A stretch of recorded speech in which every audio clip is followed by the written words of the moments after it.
Apple recently announced its new iPhone 15 lineup and latest Apple Watches. While the titanium design, cameras, and processing power seem impressive, two changes are drawing significant attention: the return of USB-C charging and the debut of iPhones manufactured in India. For a long time, Apple had complete control over its special Lightning charging port. They decided which accessories could work with iPhones through their program called Made for iPhone. The days of Apple's special charging port are coming to an end. After years of pressure, Apple has agreed to follow the EU's rule that says all devices sold in the EU must use USB-C by 2024. This is a big change for Apple's closed system. They won't make money from licensing anymore, and they won't have as much control over what accessories people use. Some people thought Apple might try to avoid this by making iPhones without ports or by limiting what USB-C could do. But the EU was ready for that. Their commissioner warned Apple not to mess with USB-C, or they would lose access to their second biggest market. Faced with that warning, Apple had no choice but to fully switch to USB-C. This shows that even big tech companies like Apple have to follow the EU's rules. The USB-C requirement is just the start. The European Union, EU, has more rules on the way that could shake up Apple's closed system. For instance, new EU laws will say that smartphone batteries must be removable by 2027. The EU is also looking at the iOS system. App Store rules are a concern for many app developers beyond music streaming, because they depend on the Apple App Store as a gatekeeper to access users of Apple's iPhones and iPads. And this significant market power cannot go unchecked. They might make Apple allow iPhone users to put on apps from outside to the App Store. They could even make iMessage work with WhatsApp. For Apple, which relies on its closed system, this is a problem. If it gets easier for people to switch to other systems, Apple might not be as special anymore. Of course, some people say that the App Store is already too big to be stopped. Even if there are more choices, people will usually stick to what they know. But the EU isn't the only one. In South Korea, India, Japan, and other places, regulators want more competition for app stores. They are all moving against closed systems, and it's happening all around the world. While Apple fans are excited about their new devices, the EU is really pushing to change how Apple works. The big question is whether Apple will fight back or figure out a new way to do things. Quoting from Tim Cook, "I think you should rarely follow the rules. I think you should write the rules. I think if you do follow things in a formulaic manner, you will wind up at best being the same as everybody else." How Apple plans to address this regulatory wave remains to be seen. But the company is already working to mitigate other major risks: its over-reliance on China manufacturing. For more than 10 years, Apple had a close partnership with China. Starting with the very first iPhone in 2007, China was responsible for making over 95% of all iPhones. Apple didn't just ask China to make its iPhones. It invested a lot.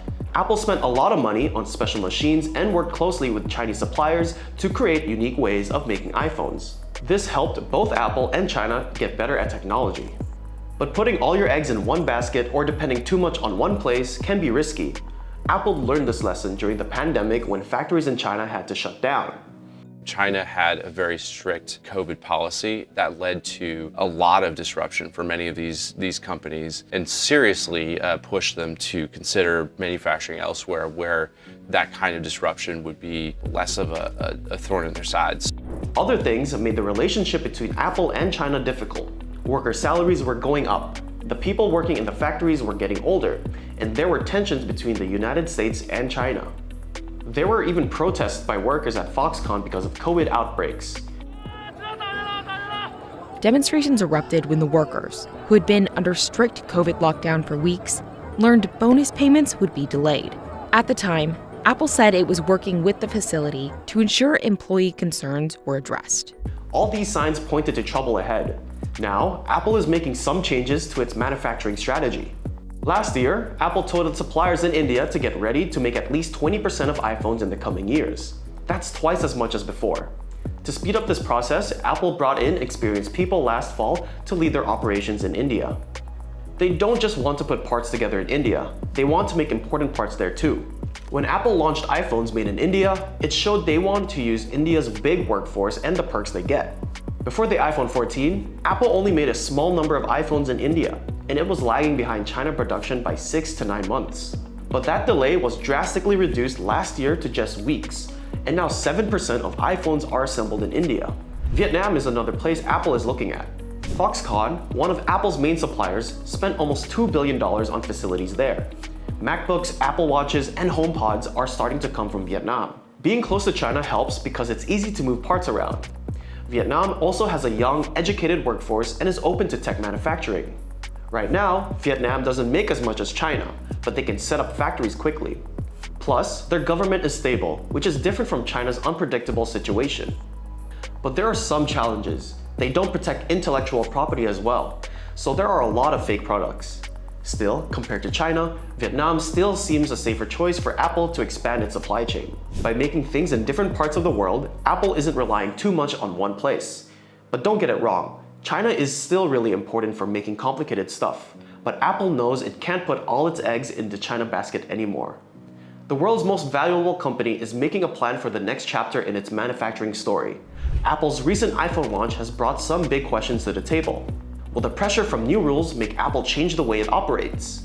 As Apple moves more of its manufacturing out of China, what are the risks from changes in world politics and supply chain issues? There are some complexities dealing with business in any foreign country, because you're dealing with different laws and regulations than you're used to in your home country. I believe in engagement. I believe that you can always find things to work on together.